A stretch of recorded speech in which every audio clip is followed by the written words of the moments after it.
在長談深入時事話題，我哋今日請到嘅貴賓係簡惠之省長，我哋繼續同佢傾下省政嘅好多方面嘅問題。Let's continue our discussion on some of the policies that will be discussed a lot in the coming days. But I want to go deeper behind all those questions, small questions, like education. Education has been on the headline for many years, yes. since you start politics in the Ministry of Education. But recently, the Vancouver School Board was fired, yes. and the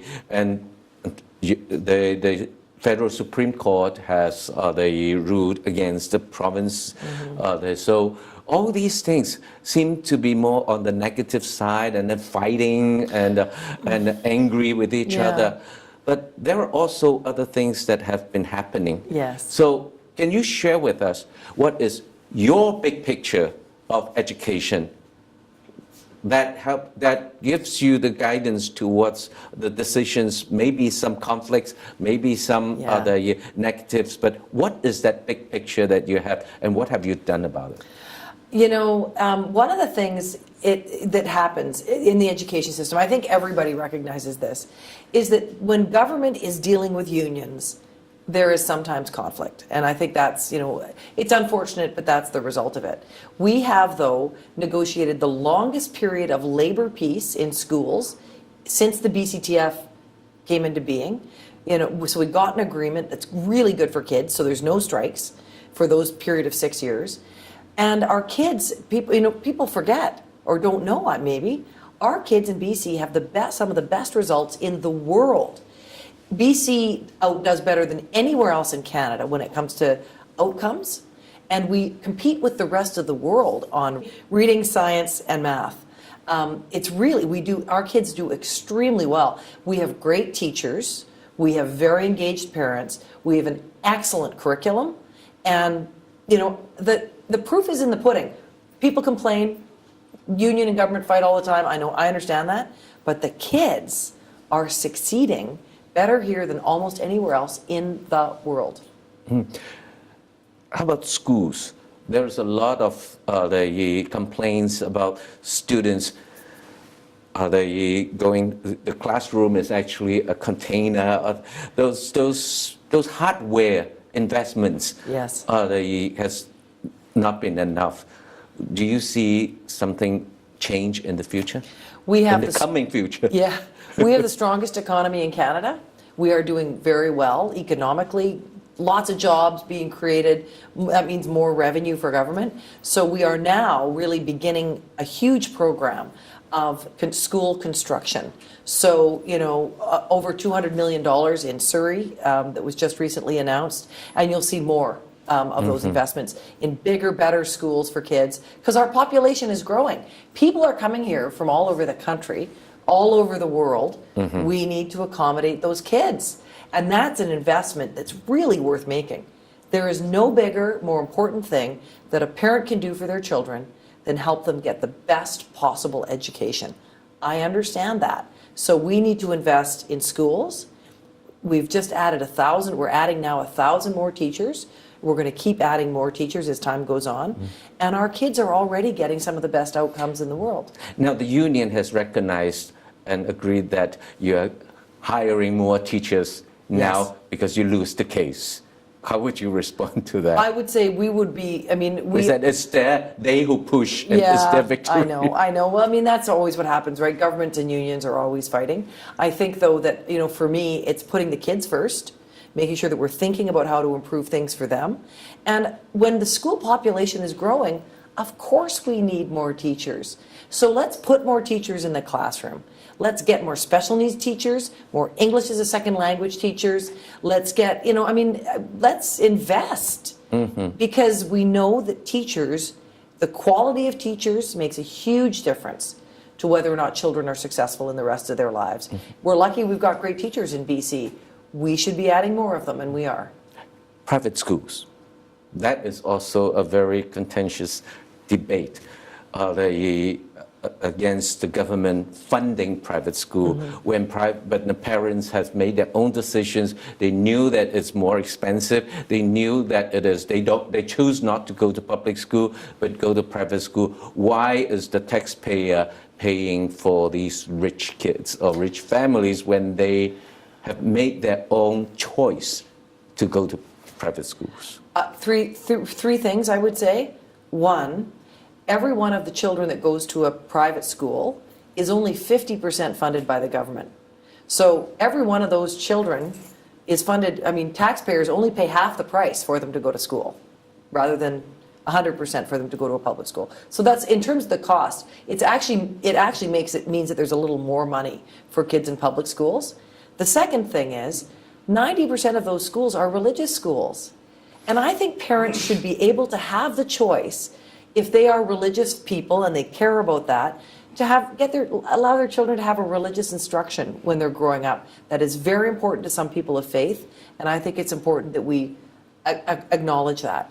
The third is, everybody knows that you need competition in the system. You need different ways of doing things in order for everybody to be better. And I think the public school system is made better by having different kinds of schools that can show them how to do things differently, and equally those independent schools benefit from seeing how public schools are doing. That diversity makes everybody better. That's part of the reason we have such good student outcomes in BC. That's why our kids are #1 in reading, for example, of anywhere in the world. So the debate will go on, and we would like to see our kids having better and better absolutely education that with a bigger picture that we can understand. And one of the other reasons I would say too that our education system is very good is because we've been measuring it. So the FSA test, which everybody knows, and the other tests that kids take in schools allow us to measure how we're doing. And that is so important for making sure we keep getting better. If you don't know where you are, how do you get better? Where do you measure from? So those tests that we do in schools for kids are vital for us continuing to get better. And we support that. The NDP does not support that testing program. We've stuck with it because it's meant a better education overall. Let's move on to another even more popular topic, the real estate. Some call it crisis, some call it opportunity or challenge. Well, but you have imposed 15% on foreign buyers to cool down. And then later on in December, you have interest-free, the home loan. Yep. So it's the real estate, the professions, they said that the later policy for the mortgage is actually going to warm up the market again, and they see the price going back up in 2017. So again, I would like to know, what is the big picture of these policies? What are you trying to accomplish? Balance. We're trying to find balance.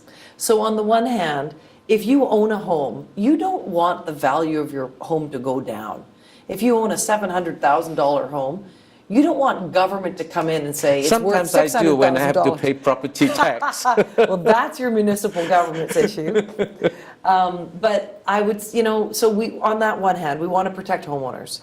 But we have to stop that. We had to stop this crazy increases in prices because it was really making it impossible for our kids to buy a home. So the foreign tax changed that. We've gone back to normal increases in housing rates, which is, I think, the right thing to do. But we also, though, want to make sure that young people can get that down payment together. So, when we've got up to $37,500 in a no payment, no interest loan for 5 years, which really is to help people get together that down payment. So they're all people who've been pre-approved for a mortgage. So the bank has said to them, we'll lend you $700,000. But they can't come up with, $50,000 maybe for a down payment. I think we should help them. I think we should give them that help to get into the market for young people to get started. Because, if your parents don't have the money, it's very hard to come up with that 50 grand. Now, I think this is important for affordability for our kids. The NDP say they're going to get rid of that program. They're going to, honor everybody who's already got it, but they want to get rid of it. I think government, when we have the money, should be helping people. We should be investing in your home with you to make it affordable for you to be able to buy one. Because when you buy a home, you begin to build wealth for the rest of your life. It really does change your life. Affordability is the bigger issue behind all these real estate, because your voters or the citizens are actually anxious about their affordability. And in light of ICBC's prices up, the premium is up, MSP is up, BC Hydro bills is up, everything is up. The affordability became a key issue in everyone's feeling. It might not be really reality, but the perspective dictates. So how would you address this to British Columbian about affordability and how you're going to solve it? Yeah, well, affordability is a huge issue for people, partly because of the housing market, I would argue. But on ICBC, rates have gone up a little bit, but we've also seen a lot more accidents and a lot more expensive cars that are more expensive to fix. On BC Hydro, we have the third lowest rates in North America for hydro rates. So yeah, it's gotten a little bit more expensive because we're having to invest in more transmission lines and kind of reinvesting in all that old infrastructure for our kids. But we still have the third lowest rates in North America. On MSP, 2 million people don't pay it now. So we've increased the number of people for whom it's free. We have more to do on MSP. Now, in this next election, I think what people will see is a choice. From the NDP, they'll say, government has a surplus. Let's, as government, figure out how we can spend more of your money. I'm going to say, government has a surplus. If we have a surplus, maybe we're taking too much of your money, and we should give some back. That is going to be, I think, the question that voters will be faced with in the next election. Because BC is the #1 economy in Canada. We're creating jobs faster than anybody else.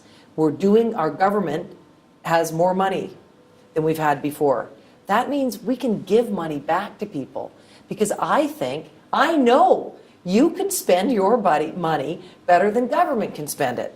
So let's let you decide how you want to spend it and give it back to you. That has been your famous line that I have been hearing from you quite often. And I think, and I hope everyone will spend their money responsibly. Well, before we... Well, you will, won't you? I've always been responsible. Well, before we close this interview, there is one personal question that I would like to know, is that in the past, I read the biography about you, and they said that you were fully aware in the beginning of your political career that you are a woman in a man's world. Yeah. Now you're sitting on the top job of British Columbia. Do you still get that feeling? And what is your suggestion to young ladies who wants to be a leader in our community? I would say, don't be afraid. Don't be afraid. And, in your heart, know what you stand for and be willing to stand up and fight for it.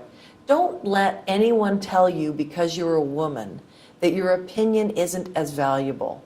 And I hope that my time as Premier will have a lot of young people, young women say, hey, if she can be Premier, maybe I can.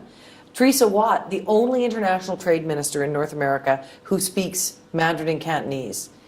There is another leader. Suzanne Anton, our Minister of Attorney General, the women in really big leadership roles. I hope that we're changing what young women see. And when they see women leading on TV, I think it means for them it will be possible for them to do it. But if you've only ever seen a man do the job, for young women, the silent message is, well, that job's not for me.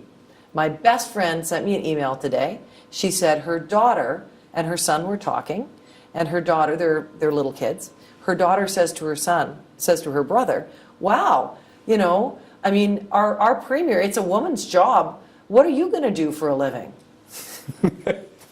Thank you very, very much. Thank you. 今日長談深入時事話題，我哋節目今日到呢處為止。我哋多謝我哋嘅省長簡惠之百忙當中嚟接受我哋嘅訪問。我係黎伯佳，必斯利，下次見。